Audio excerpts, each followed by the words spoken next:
여러분 반갑습니다. 어서 오십시오. 노정렬의 시시각각입니다. 오늘도 우리 지역 핫이슈와 현안의 핵심을 짚어보겠습니다. 오늘의 주제, 최근 대전에 뜨거운 감자로 떠오르고 있는 열병합발전소 증설 논란입니다. 대전 일부 지역에 열과 전기를 공급하고 있는 대전 열병합발전이 노후된 설비를 교체하고 용량을 늘리겠다고 했는데 이것이 찬반 논란으로 벌어지고 있습니다. 이 논란의 원인이 무엇인지, 주민과 환경을 위한 현명한 해법이 어디에 있을지 전문가들과 함께 짚어보겠습니다. 함께해 주실 분들을 소개합니다. 한국집단에너지협회 우충식 본부장과 함께합니다. 안녕하세요. 어서 오십시오. 대전 충남 녹색연합 박은영 사무처장과 함께합니다. 안녕하세요. 반갑습니다. 숙명여대 기계시스템학과의 임용훈 교수와 함께합니다. 네, 안녕하세요. 어서 오십시오. 정의당 유성구위원회 김윤기 위원장과 함께합니다. 네, 안녕하세요. 반갑습니다. 네 분의 좋은 말씀 듣기로 하고요. 먼저 관련 주제 영상으로 안내하겠습니다. 대전의 LNG 발전소 증설 문제가 뜨거운 감자로 떠오르고 있습니다. 대전, 둔산 등 5만 가구의 지역 난방과 23개 기업의 여론을 공급하는 대전 열병합 발전이 그 중심에 서 있습니다. 대전 열병합 발전은 지난 1997년부터 연료로 쓰던 벙커CU와 LPG를 액화 천연가스, LNG로 바꾸고 발전 용량도 120메가와트에서 495메가와트로 4배 넘게 늘릴 계획입니다. 설비 수명 30년이 다한 데다 에너지 효율을 높일 수 있고 환경 오염 물질도 연평균 479톤에서 135톤으로 3분의 1 이상 줄일 수 있다는 이유에서입니다. 또한 지역에 약 5천억 원을 투자해 100명 이상을 추가 고용할 수 있고 앞으로 지역 난방 사용자들에게 더 저렴하게 난방열을 공급할 수 있습니다. 이 밖에 탄소 중립 시대에 지역의 에너지 자립도도 높일 수 있는 긍정적인 효과도 있습니다. 현재 대전의 에너지 자립도는 1.96%로 충남 245%에 비해 턱없이 부족한 상황인데 발전 용량을 키울 경우 다른 지역에서 전기 등 에너지를 사오는 비용을 줄일 수 있다는 겁니다. 하지만 열병합 발전 인근 주민들과 환경단체의 입장은 완전히 상반됩니다. 환경 유해물질 증가 등 환경 오염 이유를 들어 발전소 증설에 거세게 반발하고 있습니다. LNG가 청정 연료라는 인식이 있지만 온실가스와 미세먼지, 질산화물 등 대기 오염 물질이 최대 10배까지 증가한다며 건강 피해와 환경 피해가 상당할 거라는 지적입니다. 대전시청 홈페이지에는 LNG 발전 증설 반대 의견이 수백 건씩 접수되고 있고 대전 곳곳에 반대 현수막이 갈수록 늘고 있습니다. 또한 열병합 발전 최대 주주가 호주계 글로벌 금융자산 회사인 맥커리가 설립한 기업이라며 대전이 외국 투기 자본의 놀이터로 전락할 수 있다고 주장합니다. 발전소 증설을 둘러싸고 지역 민심이 첨예하게 갈리는 가운데 그 이면에는 에너지 업체 간 이익 싸움이라는 시선도 제기되고 있습니다. 그동안 대전 열병합 발전 측은 연료를 SK가스와 CNCT 에너지를 통해 사들였지만 발전소를 증설하면 이들을 빼고 직접 연료를 확보할 수 있게 됩니다. 열 공급 가격의 80%가 연료비이기 때문에 이 부분을 줄일 경우 중간 기업들은 연간 10억 원 안팎의 이윤이 줄지만 그 혜택은 지역 난방을 쓰는 지역민들에게 돌아갈 수 있습니다. 대한민국 에너지 공급 체계가 갖고 있는 이해관계 때문에 민심이 양분되고 갈등이 커지고 있다는 분석이 나오는 이유입니다. 기업 간의 돈벌이 갈등을 넘어 진정 주민에게 도움되는 길이 무엇인지, 더 나아가 환경에 보탬이 되는 길이 무엇인지 진지하게 고민해야 할 때입니다. 시시각각 김지훈입니다. 네, 주제 영상이 이 사안을 이해하는 데 도움이 되셨길 바랍니다. 일단 이 논란이 되고 있는 배경부터 짚어봐야 될 것 같은데요. 대전 열병합 발전이 집단 에너지 사업 변경을 산자부에 신청을 하면서 논란이 되고 있습니다. 연료를 LNG로 변경하고 발전 용량을 기존보다 4배 이상 늘리겠다는 내용인데 여기에 주민들이 또 반발하고 있는 상황입니다. 우 본부장님, 이 대전 열병합 발전의 설비 교체 혹은 증설, 이 계획이 무엇인지 한번 잠깐 안내를 해주시죠. 네, 그 대전 열병합 발전은 한 30년 된 노후된 시설을 개체해가지고 새로운 선진 기술과 막대한 자본을 투입해서 좀 더 경제적이고 안정적으로 열과 전기를 공급하기 위해서 계획을 하고 있는 걸로 알고 있습니다. 그리고 저희 집단 에너지에 대해서 약간 설명을 드리면요. 전국에 이제 36개 사업자가 있고 대전 지역에는 대전 열병합 발전, 그리고 CNNCT, 그리고 LH공사 해서 약 10만 세대가 공급되어 있고요. 그리고 전력 부분을 기준으로 이제 지역 에너지를 보면은 한 1.96% 정도로 해서 상대적으로 타 시도보다는 좀 낮은 수준에 있습니다. 그래서 이런 부분을 이제 좀 감안해 가지고 지역 주민들에게 좀 더 쾌적하게 안정적으로 전기와 에너지를 공급하려고 계획을 세우고 있는 걸로 알고 있습니다. 예, 노후 설비 교체하고 더 안정적으로 용량을 늘리겠다는 이 긍정적인 면만 보면 반대할 이유가 없을 것 같은데 그래도 우리 환경단체나 반대하는 주민들이 계셔서 박 처장님 어디에 이유가 있을까요? 우선 LNG 연료를 쓴다고 해서 이게 친환경적이다 이렇게 보기는 어렵다고 저희는 보고 있습니다. 석탄 화력에 비해서 낮다라는 거지 그거 자체가 오염물질을 배출하지 않는 것은 아니거든요. 저희가 환경부 자료 그리고 열병합 발전의 현대화 사업 자료를 비교해 보니 일단 먼지라든지 질소산화물, 대기오염물질 부분에서는 확연하게 늘어나는 부분이 있었고요. 온실가스 같은 경우는 5배에서 10배까지도 늘어나는 부분을 저희가 확인해서 환경적인 영향이 증설을 하고 연료를 많이 쓰게 되면서 발생하니 이거에 대해서는 저희가 반대를 하는 입장이고요. 그 열병합 발전소가 있는 지역이 사실은 환경 현안이 되게 많은 곳입니다. 지금 매립장, 금고동 매립장이 그 인근에 있고요. 원자력 연구원도 그 근처에 위치해 있어서 많은 환경 문제들이 발생하고 있고 지금 새로 하수 처리장도 이전한다 그래서 그 지역 주민들은 안 그래도 환경 문제에 몸살을 앓고 계셨는데 이제는 또 새로운 문제가 발생하는 것 아닌지 이런 걱정들을 하고 계신 상황입니다. 예, 네. 현실적으로 설비를 교체하고 개선할 필요가 있다. 용량을 확대할 필요가 있다는 입장과 그래도 안전과 환경적인 측면에서 안 된다 이런 말씀이신데 우리 임 교수님 보시기에 이 사안 우리나라의 곳곳에 따라서 또 수년간 지속되어 온 걸로 알고 있는데 어떻게 보시나요? 네, 뭐 하여튼 새삼 대전 지역에서 새삼 대두된 문제는 아니고요. 오래전부터 사실 이제 집단에너지가 처음에 국내에 도입된 시점부터 해서 지속적으로 이제 그런 논란들은 있어 왔습니다. 또 최근 들어서는 뭐 목동 지역이라든지 서울에 예. 또 기타 또 저 청주 지역에도 하이닉스 관련된 유사한 사례가 좀 있었고요.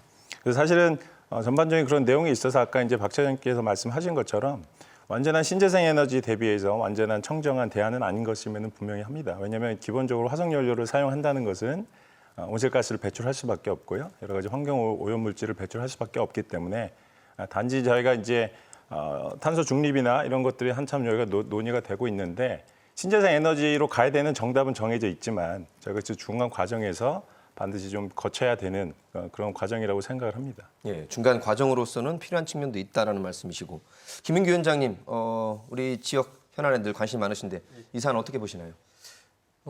이게 사실 너무 일반론적으로 우리가 이렇게 접근하면 답을 찾기가 어렵다고 봅니다. 2021년이고 대전이고 이게 또 이 뭐 굉장히 많은 사람들이 사는 이런 지역에 있는 발전소라고 하는 측면을 좀 봐야 될 것 같은데요. 예를 들어 이제 10년 전이었으면 탄소 배출 온실가스에 대해서도 훨씬 더 둔감했겠죠. 그리고 이것이 대전 좀 밖에 있었으면 또 논란이 좀 적게 됐을 가능성들도 있는데요. 저는 이제 이런 현실을 감안한다고 하면 사실은 우리가 뭐 이렇게 찬성이냐 반대냐를 놓고 동의하지 못하는 부분보다는 동의할 수 있는 부분이 훨씬 더 많다라고 생각을 합니다. 그런데 이제 쟁점이라고 할 수 있는 건 저는 뭐 2가지 정도가 있다고 생각을 하는데요. 일단 뭐 이제 노후된 시설은 교체해야 된다라는 데는 동의할 것이고 그러고 나면 사실 이제 온실가스와 대기오염 물질의 양이 늘어나는 것에 대해서 어떻게 할 것이냐 이 부분은 뭐 이제 줄여야 된다라고 하는 것에 대해서는 다들 그렇게 생각하실 거라고 생각하고요. 그리고 또 하나는 이제 이것을 열을 공급하는 이 기업이 적정한 이윤을 보장받기 위해서는 또 어떤 시스템을 가져가야 되느냐. 다만 이런 논의를 할 때 기준이 있어야 될 텐데 뭐 이를테면 이제 전 세계적으로 탄소 배출을 줄여야 된다라고 하고 있는 이 시점에서 이거 굉장히 중요한 기준이다 이렇게 생각하고 있습니다. 예, 역시 현실 정치권에 계셔서 일반론 접근보다는 지금 여기에 구체적 타당성을 갖고 접근해 보자는 말씀이시고요. 들어가 보겠습니다. 그러면 현재 120메가와트에서 495메가와트로 용량을 늘릴 경우에 열과 전기 공급량 얼마나 차이가 나나요, 임 교수님? 네, 일단 여기 나와 있는 지금 메가와트 단위 이제 전기 용량 기준입니다. 그래서 당연히 이제 아까 말씀 주신 것처럼 현재에 비해서 한 3-4배 정도 이제 증가한다고 볼 수 있고요.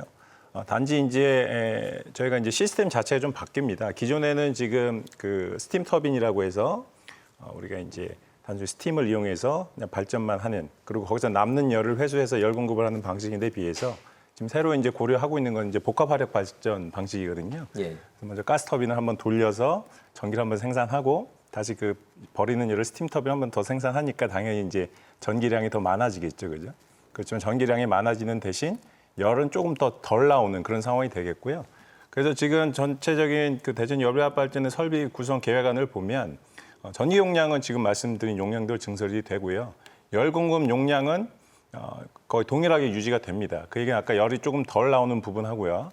그 다음에 그렇게 돼서 좀 부족한 부분을 열전용 보일러나 이런 부분들로 이제 좀 상쇄시켜서 이렇게 지금 계획을 세우고 있기 때문에 전기 용량은 증설이 되고 열 용량은 그대로 유지된다. 이렇게 이해를 하시면 될 것 같습니다. 예. 네 분 가운데 현재 대전 지역의 이 에너지 현황 혹은 현재 상황과 필요한 이 상황과의 간극 같은 걸 혹시 조사하거나 안고 오신 분이 있으면 좀 말씀을 해주시기 바라겠습니다. 우 본부장님도 기본 통계는 갖고 계시죠? 자립도가 낮다는 얘기는 아까 화면에 잠깐 나왔었고요. 자립도도 이제 그 타 시도 비해서는 1.96%밖에 안 되고 낮고요. 하나 말씀드리고 싶은 거는 저희들 이제 예를 들어서 서울 수도권의 평촌 지역 같은 경우에 보면은 발전소가 바로 아파트 담벼락 그냥 10m에 접해 있습니다. 접해 있고, 그리고 또 청주하고 대구 같은 경우에는 기존에 청주는 이제 연료를 다 비우시우 서다가, 그리고 대구의 발전소는 우드 펠렛이라 그래가지고 폐목재를 쓰고 예. 있었습니다. 근데 이제 주민들이 하고 이제 환경단체에서 계속 이제 문제 제기를 해주셔가지고 그 연료 전환을 해가지고 LNG로 공급하고 있습니다. 그런 것처럼 이게 전체적 지역적으로 보면은 도심지 안에 저희 지역 발전소가 있습니다. 예를 들어서 수력 발전소나 원자력 발전소는 해변가에 있지만요, 저희들은 주민 친화적으로 가장 가까이 있는 그런 시설이고요. 그리고 또 지역하고 발전을 같이 해온 시설들입니다. 그래서 대전 지역에서도 이런 부분에 대해서는 좀 더 이렇게 적극적으로 좀 검토해 주시면 좋겠습니다. 예. 수력 화력에 비해서 기존의 이 발전 시스템보다는 이미 지역 생활권 안에 들어와 있다. 그러니 그것도 좀 감안하고 살펴주십사는 입장이신데 어떻습니까? 저희 에너지 자립률이 낮다라는 현실이 일단은 하나가 있는 것 같고요. 예. 저희 환경단체에서 사실 에너지 자립률 얘기할 때 지역에 이제 지자체나 이런 곳에 요구하는 게 뭐냐면 좋다, 지역 자립률 낮은데 그러면은 그 자립률의 확대를 위해서 어떤 계획을 가지고 어떤 노력을 하고 있나, 이런 질문을 많이 합니다. 근데 예. 제가 파악하기로는 현재 대전시는 제6차 지역 에너지 계획이 세워져 있습니다. 그 계획 안에 보면은 신재생 에너지 비중을 40년까지 20% 이상 높이겠다. 지금 한 2% 정도 되나요? 아무튼 전력 공급을 2% 정도 하고 있는데 예. 그걸 확대하겠다라고 하는데, 2019년에 제가 시군구 에너지 수급 통계 자료를 보면 실제 이제 재생에너지 부분이 12만 톤 이 정도가 발생하는데 그중에 대부분이 폐기물이 차지하고 있어요. 아까 교수님이 얘기하신 청정한 에너지에 속하는 태양광이라든지 이런 부분은 10% 정도 안팎으로 해서 사실은 좀 균형 있게 재생에너지의 발전이나 이런 것들을 지역 안에 자원들을 조사해보고 발전시켜 나가야 되는데, 이런 노력 없이 제가 판단하기에는 이런 발전시설에서 용량을 확 늘려버리면 자급률이 확 올라가잖아요. 저는 대전시가 이런 것들을 생각하고 있는 게 아닐까 싶어서 예. 환경단체 입장에서는 이런 방향은 맞지 않다. 지역에 데이터들이 있죠. 사실은 지역의 구별 데이터나 이런 것도 사실 나오기 시작한 지 얼마 안 된 걸로 제가 알고 있거든요. 예.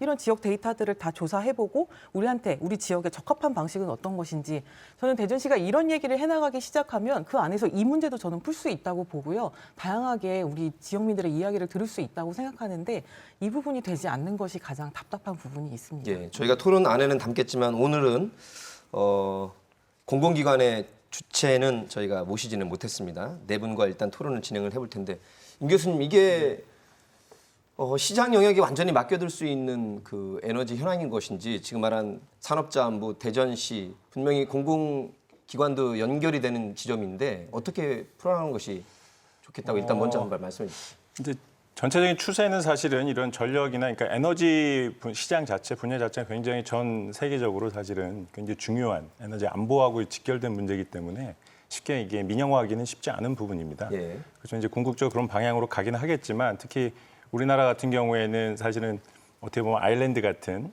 외부와 다른 국가와 연결하기 굉장히 어려운 그런 상황이기 때문에 이제 독자적인 에너지 공급 시스템을 구축을 해야 되는 관점에서 보면 그래서 더더욱 정부나 산업부 입장에서 이런 어떤 지역의 현안임에도 불구하고 이런 대규모 열병합 발전 설비나 이런 것들을 어떤 산자부 산하에서 이렇게 관리하고 하는 것 같고요.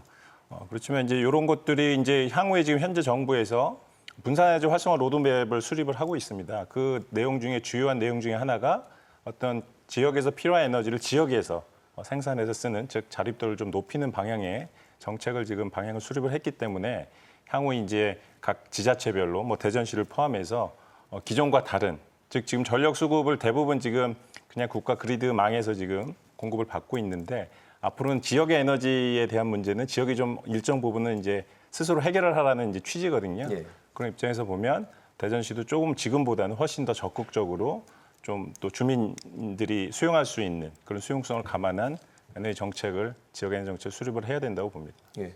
또 화면에서 보셨지만 이미 우리 주민들께서 시위를 하고 있는 입장이라서 우리 대전시의 입장도 아마 내부에 고심이 깊을 걸로 짐작이 됩니다. 이 문제 관련해서 한 말씀 드리면 이게 이제 9차 전력 이제 수급 계획에 보더라도 그러니까 이 열병합과 관련해서 25메가 정도를 이제 그 상정해 놓고 있더라고요. 그리고 이제 전체적으로 대전시가 9,500기가와트 정도를 소비하는데 사실 이제 500메가와트를 가지고 이제 이게 이제 그 지역의 전력 자립도를 높인다라고 하는 것은 사실 좀 이렇게 너무 부족한 이야기이고, 그리고 이 논의의 출발 자체가 여기도 이제 현대화 사업 계획에 보면 열병합 발전에서 이렇게 제출한 이것을 이렇게 이제 발전량을 늘리는 것에 핵심적인 어쨌든 이 목표로 두고 있는 게 이제 경제성을 제시하고 있거든요. 그러니까 사실 이것의 출발이라고 하는 것이 이제 그렇게부터 시작이 된 거고, 이제 대전시나 산자부가 이 문제를 가지고 앞서 말씀하셨던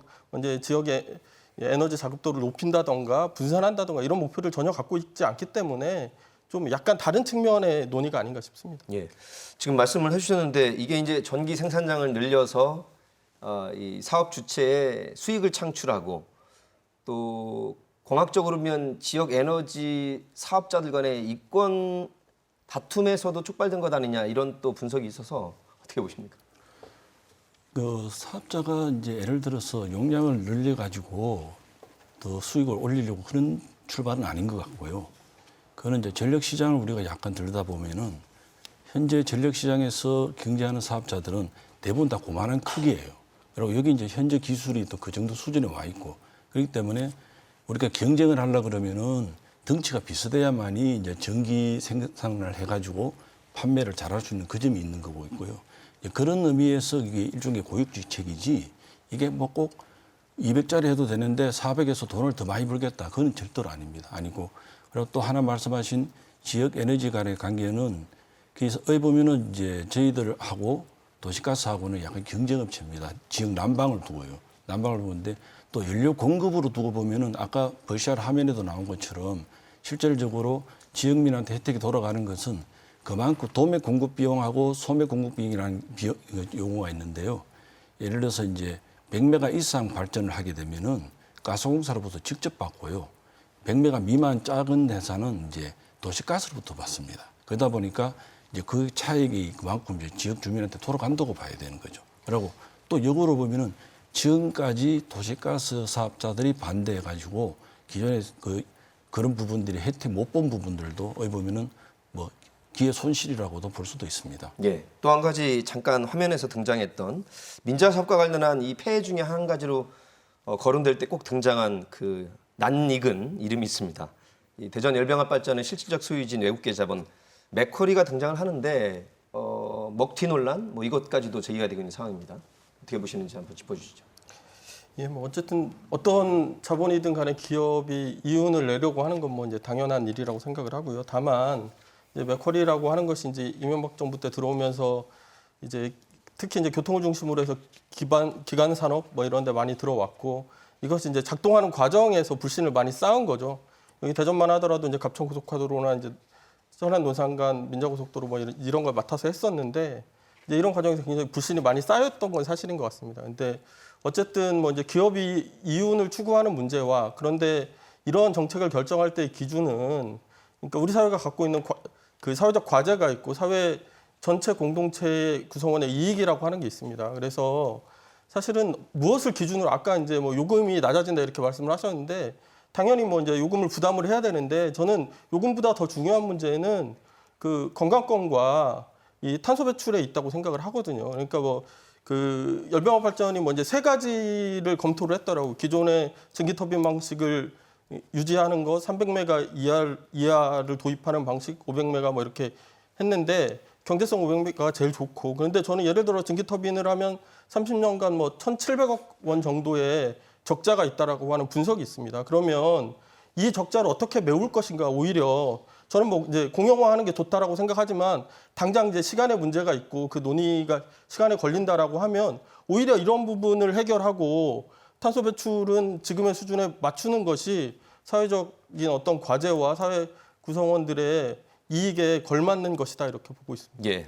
자, 핵심적인 주제 가운데 하나인 것 같습니다. 계속 이 연료 얘기가 나오는데 기존의 벙커CU와 LPG에서 이제 LNG로 옮기겠다. 친환경 에너지로 가는 과정 아니겠느냐? 아니다. 이 온실가스, 먼지, 질산화물은 오히려 늘어나서 대기 오염 물질 줄지 않는다. 이런 그 입장이 갈려서요. 임 교수님 어떻게 보십니까? 네, 좀 오해가 있으신 것 같습니다. 예. 그래서 일단은 저희가 당연히 이제 용량이 증설이 돼서 에너지를 많이 생산을 하면 연료가 많이 투입되잖아요. 그럼 당연히 그거에 비례해서 배출량은 증가를 하게 되는데 그러니까 용량이 커지는 만큼 네. 오염 물질은 증가할 배출은, 수밖에 없다. 네, 많아지긴 합니다. 왜냐하면 이제 사용한 양에 비례해서 배출이 되니까. 크기 말고 질로는 어떻습니까? 그 기존의 화석 연료가 아닌 LNG로. 네, 그래서 이제 그 부분을 좀 설명을 드리면 기존에 이제 뭐 벙커CU가 됐든 석탄이 됐든 LNG로 됐든 이런 거 했을 때 지금 이제 일종의 연료 전환이거든요. 기존에 이제 약간 단위 연료당 그러니까 단위 연료에 TOE당 배출되는 어떤 양은 천연가스 훨씬 적습니다. 그러니까 질적인 면에서 보면 이제 훨씬 적은 거죠. 단 그게 커 보이는 이유는 전환이 되면서 용량이 증설이 되다 보니까 전체 총량은 증가하는 것처럼 보입니다. 근데 저희가 실질적으로 학계나 이런 연구계에서 이런 것들을 비교를 할 때는 그래서 동일한 에너지를 생산하는 기준으로 저희가 환산을 해서 비교를 하게 됩니다. 예. 그리고 이제 저희가 보통 열병합 발전 같은 경우에는 전기와 열을 동시에 생산하기 때문에 개별 에너지 공급 방식과 비교를 할 때 일반적인 보일러에다가 국가에서 생산하는 전기만 생산하는 설비의 효율을 기준으로 저희가 비교를 하게 되고요. 그래서 저희가 최근에 2016년도에 환경부의 요청에 의해서 저희가 그런 관련된 집단에서 설비의 에너지 절감 효과랑 환경 개선 효과를 비교 분석을 한 용역 보고서가 있습니다. 거기에 보게 되면 산업단지 집단 에너지죠. 즉 석탄이나 이런 벙커CU를 쓰는 집단 에너지 사업자에 대비해서 LNG를 주로 쓰는 지역 냉난방 사업자가 온실가스 배출량이 2배 정도 적은 그런 통계 조사 결과가 나왔고요. 예. 에너지 절감 효과 같은 경우도 저희가 이제 보니까 대략 한 8%에서 10% 정도 높은 그런 상황이 되겠습니다. 그래서 한 가지만 더 말씀드리면 아까 이제 스팀 터빈만 했을 때 훨씬 더 배출량이 적다고 이렇게 말씀해 주실 수는 있는데 저희가 에너지 효율도 생각을 해야 됩니다. 단위 연료를 넣었을 때 얼마만큼 우리가 효율적으로 에너지를 쓰느냐의 문제인데 복합 화력 발전 설비 같은 경우에 훨씬 더 효율이 좋게 저희가 운영이 되기 때문에 그런 부분까지 감안을 한다 그러면 아까 이제 단순히 용량이 커져서 생산량이 많아져서 배출가스가 많은 것 같은 약간 착시 효과가 있지만 실질적으로 저희가 객관적으로 비교를 해봤을 때는 훨씬 더 배출을 줄일 수 있는 그런 기술이다 이렇게 말씀을 드리고 싶습니다. 같은 용량일 때는 그래도 줄어드는 효과가 있다. 이렇게 지금 나와 있는데 뭐 주민들로서는 물론 늘어난 것에 대해서 걱정을 할 수 있는 입장이긴 합니다만 어떻습니까? 많이 생산을 하시죠. 그러면은 저는 이제 열병합 발전에서 설명도 저희한테 해주셨는데 개별 에너지와 비교를 많이 하세요. 개별 에너지가 배출하는 양이 더 많다 보니 우리가 이렇게 증설해서 개별 에너지까지 흡수하게 되면 그게 더 배출하는 양에 비해서 효율적인 거 아니냐 이렇게 얘기를 하시는데 그렇다고 한다면 제 입장에서는 그 개별 에너지를 흡수하고 이런 과정들을 어떻게 저희가 확신할 수 있고 주민들이 약속을 받은 적이 없거든요. 그런 거는 사업자가 혼자 할 수 있는 일이 아니에요. 그리고 지역 사회가 그런 부분을 어떻게 흡수하고 가져갈 건지 협의를 해야 되는 과정인데 그게 단지 사업자의 설명으로 주민들이 납득하거나 저희도 납득하기가 그거는 쉽지 않거든요. 그래서 그런 부분이 있기 때문에 다시 한번 말씀드리지만 지역 사회, 대전시의 그런 노력들이 더 필요하다고 보고요. 제가 이제 집단에너지 산업 편람이나 이런 것들을 확인해 보면 열병학 발전 같은 경우는 판매보다 생산량이 좀 더 많으시더라고요. 열 같은 경우에요. 예, 그렇기 때문에 또 저희는 이제 데이터를 놓고 보면은 이 주택이나 산업 부분에 공급하는 양도 조금씩 줄고 있는 상황인데 더 열 공급은 또 똑같다고 하는데 전기만 증설하는 상황. 그러면은 전기를 더 많이 팔려고 하는 거 아니야? 이런 의심은 정말 당연하게 할 수밖에 없는 상황이거든요. 그래서 그런 부분들이 좀 지점이 있는 것 같습니다. 예. 네. 주민들의 입장은 이렇다는 걸 우리 우 본부장님 어떻게 보시는지요? 예, 아까도 말씀드린 것처럼 이제 그 전력 부분이 하는 거는 좀 시장에 대한 이해가 좀 이렇게 필요합니다. 왜 필요하냐면은 반복되는 이야기인데요. 전력 시장에서 이제 예를 들어 생산한 만큼 이렇게 뭐 한전이든 전력 거래소가 돈을 주는 것이 아니고 자기들이 또 이제 이렇게 입찰도 하고 이런 것이 있습니다. 그러다 보니까 이 규모가 어느 정도 있어야 되는 거거든요. 남은 예를 들어서 뭐 500으로 해서 이렇게 경제성을 이루어서 하는데 작은 거로 해가지고 하기에는 힘든 부분도 있고 또 하나는 기술이 그만큼 개발됐다는 것이죠. 개발돼가지고 과거의 어떤 작은 거하고 우리가 자동차로 비교하면은 10년 전에 작은 차하고 지금의 작은 차하고 다르다는 거죠. 그렇게 이해를 좀 해주시면 좋겠습니다. 기술도 개발됐고 예. 대기 오염 물질을 걱정하는 만큼 그렇게 배출은 안 시킬 것이다. 예. 그리고 저희들이 요 자료를 하나 보시면은요. 보면 저희들이 여기 질소 산화물 배출 허용 기준을 봐도 현재 기준이 이런데 지금 대전열병업 같은 경우에는 변경을 하면 10으로 해가지고 거진 3분의 1 다운이 됩니다. 동일한 어떤 크기에 비교해도 더 반 2분의 1밖에 안 되고요. 실질적으로 5년 평균 질소 산화물 배출을 비교하더라도 현재도 이렇게 잘 관리하고 있고 또 개최했을 때는 더더욱 관리가 잘 된다는 것을 한 번 더 말씀드리고 싶습니다. 기술적으로 어떻습니까? 그 원전 같은 경우도 이제 노후됐을 때 처리 어떻게 하느냐를 굉장히 걱정이고 논란인데 노후가 돼서 위험하면 교체를 해야 되는 필요성은 있을 것 같은데 그것도 담아서 지금 계획이 나온 건가요? 그렇습니다. 왜 저희 사업자들 중에 보면은 이제 평촌하고 부천에 공급하는 GS 파워 같은 경우에도 보면은 1억, 2억 해가지고 성공적으로 지금 이제 개체 사업이 이루어졌고요. 그리고 실제 청주하고 이제 대구도 개체 사업이 이루어지고 있고, 그리고 이제 대구에 같은 경우는 대구 그린 파워라는 회사가 새롭게 만들어져 가지고 운영되고 있고, 그런 것처럼 이 20년이든 30년이든 회사는 감가상각에 의해서 운영이 되거든요. 그러니까 그 부분에 대해서는 충분히 이제 가고, 다만 이제 땡기는 사람들 그거는 예는 전혀 없습니다. 그리고 항상 어느 정도 일정 시점이 됐을 때 막대한 자본을 들여가지고 제가 알기로 이게 한 5천억 정도 투자되고 있다고 보고요. 그리고 에너지 산업은 이 장치 산업이고 또 요금 자체가 저희들은 공공요금이 아니지만 공공요금에 준해가지고 또 정부로부터 규제를 받기 때문에 사업자 자체가 뭐 먹튀한다는 이런 건 있을 수도 없는 일이고요.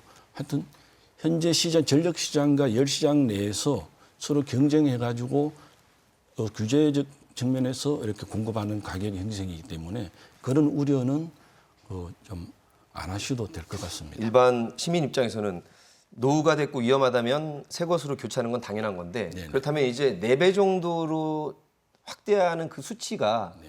뭐 2배나 3배도 있고 5배, 6배도 있는데 지금 현재 4배로 나온 근거와 지금 현재 계획은 어디에 근거하신가요? 그 부분은 뭐 제가 대전열병업 쪽으로 대변하는 건 아닙니다만 보면 보통 저희가 한참 2000년도 초반에 집단 사업이 굉장히 활성화됐을 때, 그러니까 그때 이제 활성화되고 사실은 이제 100메가와트 이상일 때 이제 도매에 어떤 공급을 해주려고 했던 거는 아까 말씀하신 것처럼 이제 규모의 경제가 돼야 사실은 이제 집단 사업자들이 기존의 이제 한전이나 이런 발전 자회사에 비해서 경쟁력을 갖출 수 있다는 취지에서 이렇게 이제 추진이 됐던 거고. 초반엔 사실은 100메가 그 얘기는 뭐냐면 사실은 기준이 100메가와트였던 거거든요. 그 시점에. 근데 최근에는 굉장히 이제 전력 시장이 되는 것들이 확대되고 민간한테도 많이 이제 오픈이 되다 보니까 이제 대규모 발전 민간 회사들이 많이 진입을 하면서 굉장히 규모가 커졌습니다. 그래서 500메가, 막 800메가, 900메가까지 막 증설이 됐었거든요. 그래서 최근에 이제 산자부가 좀 브레이크를 걸어서 그걸 좀 조정을 하고는 있습니다만, 그 얘기는 아까 말씀하신 것처럼 전력 시장에서 사실 사업자가 전력을 원활하게 잘 팔기 위해서는 규모의 경제가 돼야 되고요. 그다음에 또 효율성을 담보를 해줘야 됩니다. 효율적으로 운영이 될 때 전력 시장에 진입하기 훨씬 더 용이한 지금 시장 구조거든요. 그러니까 지금 대전 열병합 발전 사업자가 어찌됐든 설비가 노후화돼서 만약 개최를 한다고 했을 때 여러 가지 대안이 있을 수 있는데 사업자 입장에서는 당연히 안정적인 사업을 유지할 수 있는 그런 용량을 선정을 하다 보니까 저 일반인들이 보기엔 좀 과도한 용량으로 된 것 같지만 그 정도 용량이 나오지 않았나 이렇게 생각이 듭니다. 규모의 경제와 효율성을 생각하다 보니 현 상황에서는 그 정도 4배 정도 확대하는 것으로. 네, 그래서 다른 시장에서 보면 지금 얘기한 한 500메가와트 정도 규모가 그렇게 지금 현재 시장에서 큰 규모는 아니다 이렇게 말씀을 드립니다. 이해가 됐습니다. 근데 이제 그 개념으로 보면 아까 잠깐 말씀하신 전 세계가 탄소 중립으로 가자 그리고 대통령의 발표도 중대 발표가 있었는데 당장의 안정적인 수급을 맞추는 것도 분명히 필요한 가치일 텐데 장기적이고 또 지속적인 관점에서의 대책도 필요한 것 같아서 이 가중치를 어디에 두느냐에 따라서 이 사안을 바라보는 입장도 좀 갈리는 것 같습니다. 이제 아까 이제 말씀하신 것 중에 저는 좀 이게 다른 연료를 썼을 때 이런 가정을 하면 이건 가상의 기준이 될 수밖에 없죠. 대전 시민들에게 이미 열병합이 운영되면서 이제 뭐 배출했던 오염 물질이라든가 뭐 여러 가지 통계가 나와 있는 게 있는데 이걸 기준으로 이야기하는 게 현실적이다 이런 생각이 좀 들고요. 이제 그리고 아까 이제 그 경제성 이런 말씀을 하셨는데 사실 이제 탄소 중립이라고 하는 것이 어떤 사람들은 이제 지구가 멸종한다 이렇게 이야기하기도 하고 이게 전 세계적으로 뭐 협약을 몇 번씩이나 맺을 정도로 굉장히 중대한 문제인 건 사실이잖아요. 그리고 탄소 중립에서 에너지 전환이 가장 핵심적인 문제란 말입니다. 그러면 사실 이것을 뭐 이제 열병합에만 물을 수 있는 문제는 아니지만 사실 에너지 이 공급 정책 자체가 바뀌어야 되는데 이제 그런 공급 정책에 대한 개선에 대해서는 말씀하지 않으시고 현실적인 수준에서만 말씀하시는 것은 좀 더 이제 나가서 토론이 좀 필요한 게 아닌가 이런 생각이 들고요. 그다음에 마지막으로 열병합이 사업 계획을 내놓으면서 이게 이제 그 탄소 배출량을 100만 톤까지 이렇게 상정을 했더라고요. 2019년 기준으로 따지면 한 10만 톤 정도 됩니다. 그리고 2017년에는 한 20만 톤 정도 나왔었고요. 그럼 90만 톤이 늘어나는 건데 대전시가 2030년까지 211만 톤을 감축한다라고 하는 목표를 가지고 이미 발표한 바 있거든요. 그러면 211만 톤을 감축해야 되는 판에 80만 톤에서 90만 톤을 늘리는 계획을 제출한다? 이것은 굉장히 문제가 심각한 것이다 이렇게 보고 있습니다. 김 위원장님의 지적에 대해서 우리 오 본부장님. 제가 기술적인 측면은 정확하게 뭐 잘 모르지만은요. 기술은 이제 계속 발전해 가고 있는 거죠. 그러니까 이제 그 지금 수소 경제 같은 경우도 보면은요. 이제 그 탄소를 포집해 가지고 새롭게 한 친환경 연료로 만드는 것처럼 그렇게 이해를 해 주셔야 될 것 같습니다. 왜냐하면은 서울시도 그렇고 뭐 경기도 안양시도 그렇고 다른 시도에서도 보면은 그런 문제들이 늘 제기가 되어 있었습니다. 그런데 이제 아까 우리 임용 교수님께서도 말씀하신 것처럼 500이 보면 시장에서 보면은 그냥 중간치 정도 됩니다. 대부분 그 한전, 발전, 자회사 같은 경우에는 보면은 기본 1000으로 이렇게 해가지고 막 2개씩 짓고 그러거든요. 그런데 이제 이 탄소 중립에 대해서는 저희들도 100% 오는 말씀이죠. 그리고 저희들도 해야 되고 한데 저희들이 왜 이제 필요하냐 하면은 지금 당장 풍력이나 태양광이나 태양열로 바꿀 수는 없지 않습니까? 그러니까 그런 2050년까지 탄소가 제로가 될 때까지 저희들이 갈 때 저희 열병합 발전은 지난 30년 동안 해온 것처럼 또 30년은 그 중간 다리의 어떤 브릿지 역할로서 에너지를 공급은 해야 되니까요.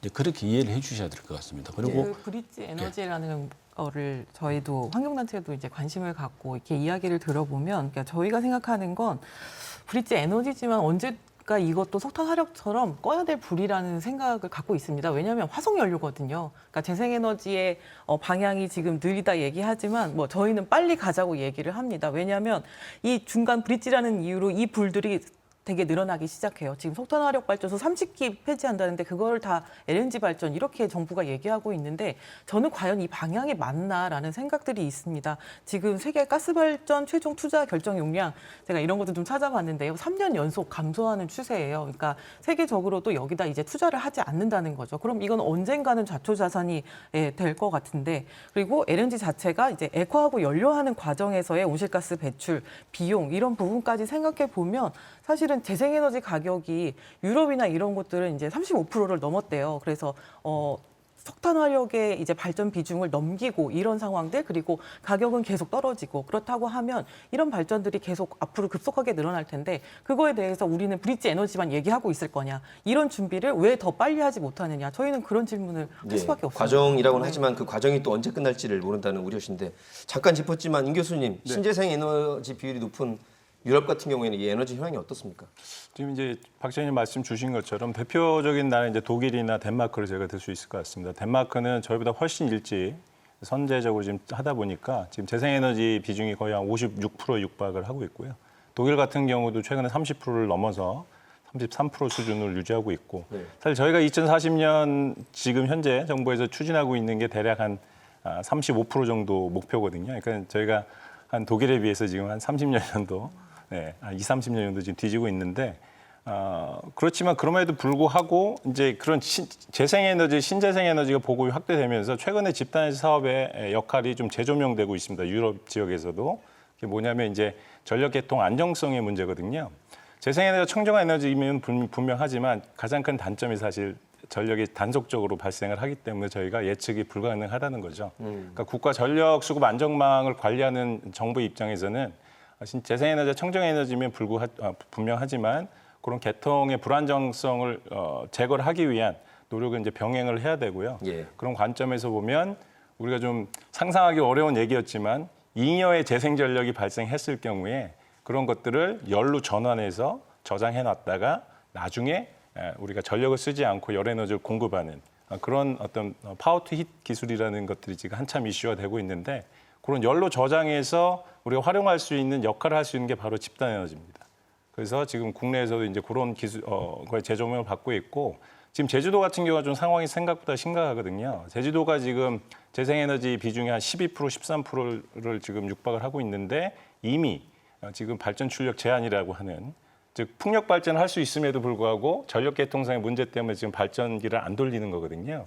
그런 상황이 발생해서 우리가 국가적 차원에서도 이제 어쨌든 저희가 재생에너지 발전 비중이 굉장히 앞으로 꾸준히 증가할 텐데 그럴 경우 전력 개통 안전을 담보할 수 있는 어떤 보완책이 마련이 필요하다는 관점에서 보면 우리가 집단의 사업을 그냥 단순히 화석 에너지를 많이 쓰는 그런 어떤 좀 이렇게 좀 배제해야 되는 그런 기술이 아니라 좀 재생에너지 보급 확대와 맞물려서 같이 상생할 수 있는 그런 모델들을 좀 고민을 해봐야 될 때인 것 같습니다. 기술적으로 부충성과 안정성 측면에서 안정적인 이제 수급 측면에서 필요한 측면도 있다는 말씀이신데 이제 현실적으로 이제 지자체의 중재와 조정 역할도 한번 짚어보겠습니다.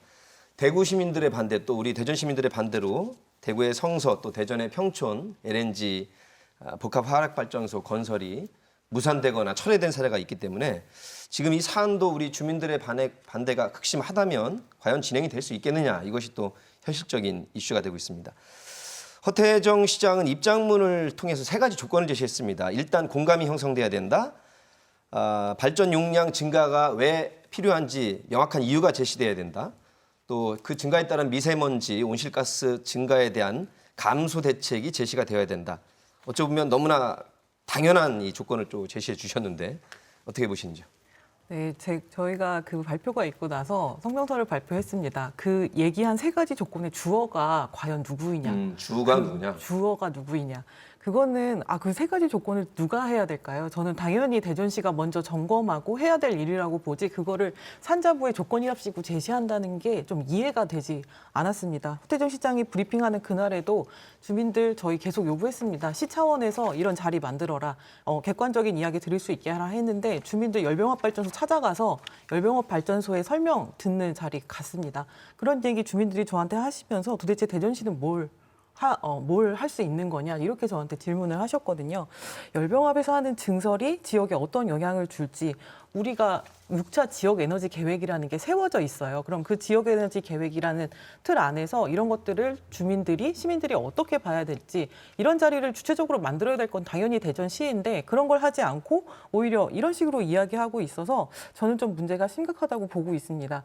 저희 대전에서 쓰는 전기 거의 석탄화력, 충남의 석탄화력 온다고 저는 보고 있는데요. 그런 문제라고 하면 저희도 석탄화력 문제에 대해서 자유로울 수가 없어요. 지금 뭐 저희는 열병합 얘기를 하고 있지만 정말 너무 작은 단위이고 그런 재생에너지 목표, 국가 목표, 그리고 지역의 목표 이런 것들이 있는데 이런 것들을 어떻게 할 것인지 설명이나 이런 것들이 오히려 필요하지 않았나 네, 이런 생각들을 갖고 충남이 또 우리나라에서도 수위에 들어가는 화력발전소 네. 밀집지기 때문에 그렇게 보면 또 대전시와 충남도 차원에서의 큰 분석과 계획도 필요한 것 같습니다. 김 위원장님, 예. 뭐 타당한 조건 제시인데 지금 박 선생님 말씀 들어보니까 주어가 빠져 있다. 책임 있는 주체로 나서야 되는데, 근데 현재 이제 집단 에너지 사업 그 허가권은 산자부에게 있단 말이에요. 그렇죠. 그럼, 예. 근데 뭐 4월에 그 산자부 정기위원회 결정을 보니까 태안에 어디는 이제 주민들과 지자체가 반대해서 허가하지 않는다 뭐 이런 결정이 나기도 했어요. 그러니까 이제 굉장히 중요하게 본다는 거죠. 근데 이게 여러 가지 복합적인 측면이 있습니다. 내용적으로 보면 아까 집단 에너지가 장점이 있죠. 예, 저 분명 긍정성이 있다고 생각합니다. 근데 이제 에너지 전환의 과정에서 이걸 어떻게 배치하느냐의 문제가 있거든요. 근데 이걸 열병합이 대전 열병합 주식회사가 이걸 어떻게 하란 말입니까? 이거는 이제 공적인 어떤 게 필요한 거고요. 그다음에 이해 당사자들도 굉장히 많습니다. 주민들로부터 시작해가지고. 근데 이게 계속 물러나 있는 거죠. 뭔가 대전시가 허가 권한이 법적으로는 그렇습니다. 근데 이제 이를테면 도시공원 문제 월평공원 가지고 공론화위원회를 대전시가 설치한 적이 있었는데 이때도 보면 갈등이 아주 그냥 정점에 올라갈 때까지 기다리는 겁니다. 주민들 간에 같은 동네에 사는 주민들이 막 얼굴 붉히고 싸울 때까지 가는 겁니다. 그러니까 저는 이 에너지 전환의 과정에서 정말 바뀌어야 될 것들이 많이 있는데 예. 그렇다라고 하면 이 사안을 가지고 대전시가 토론을 주도하고 그렇게 해서 공감대를 형성해 나가고 문제 해결에 뭔가 이렇게 단초를 열어가는 게 필요하다고 생각합니다. 예. 허가권 여부와 상관없이 이 중요한 지자체의 역할과 예. 중재 노력이 미리부터 있어야 된다는. 정치적인 역할이 있으니까. 네. 그 부분에 대해서 제가 한 말씀 드리겠습니다. 그 성서하고 사회적께서 말씀하셨는데 성서 같은 경우에는 그 바이오 이제 그 SRF라 가지고 요즘 그거는 이제 전국적으로 지역 주민도 반대하고 뭐 환경단체가 반대해 가지고요. 그걸 가지고 다 이제 개최하는 경우에서 그러다 보니까 반대를 이제 법원에서 그 내렸고. 예. 그리고 이게 이제 평촌 이쪽 부분은 전력만 생산하는 거로 계획이 그래 돼 있는데 그게 이제 반려된 걸로 알고 있고요. 그러니까 저희들은 이렇게 생각합니다. 아까 말씀하신 것처럼 탄소 중립이라든지 지역 에너지가 이렇게 신재생 에너지가 이제 가야 되는 것에 대해서는 100% 찬성하죠. 저희들도 그렇게 준비도 하고 있고요. 그래서 저희들은 이제 탄소 중립 위원회라는 것도 구성해 가지고 이제 어떻게 하면 저희들도 에너지 전환 시대에 국민들의 생명하고 안전을 담보하면서 살아남을까? 왜냐하면 저도 사업자 입장에서 살아남아야 되고 국민한테는 또 생명과 안전을 정확하게 담보해 주면서 에너지를 공급해야 되니까요. 이제 그런 고민을 굉장히 많이 하고 있습니다. 그러면서 예를 들어 지자체에서 이랬던 지역, 특히 대전 지역의 주민들이나 지역의 국민들이 좀 더 현명하게 많이 이렇게 좀 더 이렇게 자주 해서 뭐 다른 데 보니까 가버넌스 이런 것도 만들더라고요. 왜냐하면은 나주 같은 경우에 보면 지금 SRF로 지금 굉장히 대립하고 있거든요. 나주 분들은 반대하시고 다른 또 지역 분들이나 사업자들은 또 찬성해서 하는데 법원에서는 가동하다 그래도 또 시도지사님들은 또 지역 주민들한테 그걸 한 2년 동안 가버넌스 만들어 가지고 하는데 이게 법적으로 가는 것보다는 그래도 현명하게 서로 머리를 맞대서 왜냐하면 열과 전기가 필요한 건 사실이거든요. 필요한 건 사실인데 거기서 환경과 오염 물질이 최소한에 나오도록 해야 되는 것도 사실이고 이 두 간격이 잘 좁혀져 가지고 빠르게 이렇게 진행될 수 있으면 하는 게 저희 바람입니다. 예. 저는 그 말에 진정성이 열병합에도 있다고 하면 지금 올린 현대화 사업 계획이나 이런 것들 내리고 네. 지역의 공론화가 된 이후에 그런 걸 가지고 올리는 게 저는 맞다고 보거든요. 근데 권한이 산자부에 있고 사업자는 올리면 그 승인 여부만 확인받으면 돼요. 그 후에 환경영향평가 이런 거 들어가면 그냥 그건 형식대로 진행되면 되는 거거든요. 근데 승인 권한을 먼저 승인을 해버리고 그런 절차가 돼버리니까 주민들이나 환경단체 입장에서는 그건 말이 안 되는 거예요. 그러니까 이 진정성이 있다라고 하면 증설 계속 추진하는 거 지금 올렸던 사업들 내리셔야죠. 예. 선호가 좀 바뀌었는데 역시 주민 수용성의 입장에서는 산자부에서도 이 주민 수용성 또 갈등 여부도 판단 기준이 분명히 들어가 있긴 할 텐데 어느 정도 요소인지는 산자부의 물론 재량 범위인 걸로 추측은 됩니다. 또 지금 말씀하신 대로 통과가 되더라도 환경 영향 평가라는 것이 또 있고 그 과정에 주민 설명회 또 공청회 과정이 있는데 지금 말씀 들어보시니까 먼저 좀 주민들과 협조와 공감대가 형성됐어야 되지 않느냐라는 말씀이세요? 예, 아무래도 사업자보다는 이제 환경단체라든지 지역 주민 입장에서 봤을 때는 아쉽겠죠. 왜냐하면은 처음부터 같이 얘기해가지고 우리 지역 시설인데, 예. 근데 그 점이 이제 아쉬울 수 있지만 이 주민 수용성을 무시하고 정부가 결정할 수는 없을 겁니다. 그리고 우리 다른 지역의 모든 사업들도 그래 했고요. 그리고 이제 또 환경 영향 평가라는 것도 뭐 하루 이틀 끝나는 것이 아니고 사계절을 두고 해야 되다 보니까 1년을 쭉 가서 같이 해야죠. 그리고 아까 말씀하신 것처럼 저희 사업자들 대부분 대전 열병 발전도 그래 하고 계실 텐데 지역 주민들하고 프렌즈로 해가지고 끊임없이 서로 공유도 하고 서로 또 어려움도 얘기도 하고 그래 하는 걸로 알고 있습니다. 그래서 주민 수용성이 우선이 돼야 되는 건 당연하죠. 왜냐하면 주민이 반대하는데 어떻게 시설을 할 수 예, 있겠습니까? 그 점을 그래도 예. 주목하고 계셔서 다행이라는 예, 생각이 듭니다. 그래서 다 그걸 다 극복하고 다 우리 저희 사업자들 보면 아까 말씀드린 것처럼 서울도 그렇고 뭐 평촌도 그렇고 다 그렇습니다. 알겠습니다. 이제 총평 마무리할 시간이 돼서 지금 현 상황에서 어떻게 풀어나가는 것이 가장 적당하고 현명한 해법이 될지 각자 최종 총평을 해주시기 바라겠습니다. 임 교수님부터 한번 여쭙겠습니다. 네, 뭐 아까 모두에 말씀드린 것처럼 뭐 어제 오늘 있었던 논란은 아닙니다. 그렇지만 그런 과정에서 사실 사업자들의 어떤 인식도 많이 개선된 것도 사실이고요. 또 중앙 정부나 산자부 입장에서도 이런 사업들을 추진하는 데 있어서 예전보다 훨씬 더 좀 매끄럽게 진행이 되기 위해서 많은 고민과 노력을 하고 있는 것으로 알고 있습니다. 그렇지만 일단은 저희가 여러 가지 좀 현실적인 면에서 아쉬움은 있지만 법적인 테두리 안에서 정상적으로 진행되는 사업에 대해서 저희가 그런 것들에 대해서 너무 과도하게 그렇게 반응하는 것은 좀 좋지 않다고 보고요. 단 그런 과정에서 어떤 최우선적으로 아까 말씀드린 강조하신 주민들의 수용성을 좀 더 이렇게 포용할 수 있는 그리고 거기서 발생하는 편익을 그 관련된 주민들한테 조금 더 이렇게 나눠줌으로써 그런 갈등을 해결할 수 있는 그런 방향으로 고려되면 좋겠습니다. 예, 김 위원장님. 예, 법은 항상 느리거든요. 사실 문제가 발생한 뒤에 결과로 고쳐지는 거거든요. 근데 우리 뭐 다 동의한다고 말씀하셨던 그런 문제들이 여전히 있습니다. 그래서 탄소 배출, 대기 오염이 늘어나는 것에 대해서는 특히 탄소 배출과 관련해서는 뭐 절대로 용납할 수 없는 부분이 있다고 생각을 하고요. 그래서 지금의 사업계 가지고는 안 된다 이런 생각이 있고요. 두 번째는 허태정 시장을 비롯해서 대전시가 책임 있게 나서야 된다.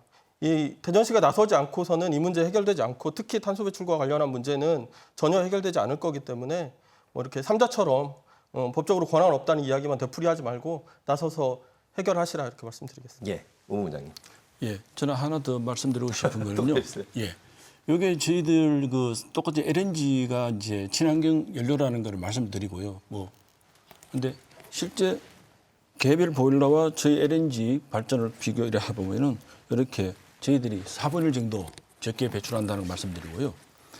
그 주민 수용성 그리고 지역 발전 진짜 중요한 하도죠. 이거를 버릴 수는 절대로 없고 저희 사업자분들께서도 그걸 버리고 가지는 않을 겁니다. 버리고 가지 않을 거고 그런 단 에너지를 안정적으로 공급해야 된다는 그것도 의무감이 있거든요. 그 의무감을 또 지키다 보니까 이렇게 약간 뭐 논란이 중심에 서 있을 수도 있는데요. 이 스스로 다 지혜를 잘 모아가지고 슬기롭게 좋은 답이 나올 수 있도록 그렇게 했으면 좋겠습니다. 예, 애써주시고요. 박 처장님. 네, 저는 환경단체 입장에서 주민들의 환경권, 건강권은 가장 중요하다는 원칙이 있고요. 탄소 중립 시대 예측되는 어려움이 있으면 안 하는 게 가장 최선의 방법입니다. 그리고 저희 지역 에너지 계획, 시의 지역 에너지 계획 적정 수준, 집단 에너지 적정 수준 400메가와트 넘지 않게 하자 이런 내용 안에 있습니다. 근데 그 권한은 산자부에 있습니다. 이런 문제점들 저희도 해결해 나가야겠죠. 예, 어떻게 보셨습니까? 여러 가지 논점이 있는데 여러 가치 중에 무엇을 우선할 것인지 그 가치들을 어떻게 조화롭게 잘 펼칠 것인지가 관건인 것 같습니다. 지자체의 책임 있는 자세와 또 우리 시민 여러분들의 지속적인 관심을 절실히 기대해 봅니다. 네 분 좋은 말씀 감사드리고요. 노정열의 시시각각 오늘은 여기까지 함께해 주셨습니다. 다음 시간에 찾아뵙겠습니다. 고맙습니다.